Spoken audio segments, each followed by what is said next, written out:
Assalamualaikum warahmatullahi wabarakatuh.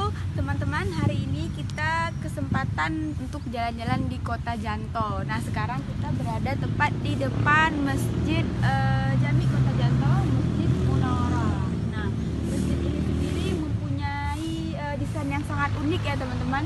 Kubahnya itu seperti yang terlihat dari sini. Ini catnya baru diperbarui, jadi warnanya itu putih dan di dalamnya itu cukup luas. Nah, teman-teman, Kota Janto ini bukan sering, kemarin baru saja ada event Pora ya.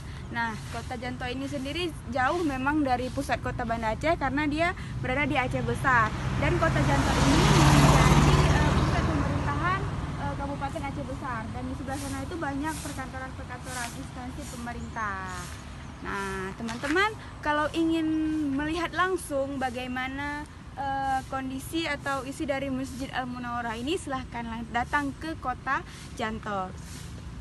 Dan silahkan lihat liputannya di travelan.com.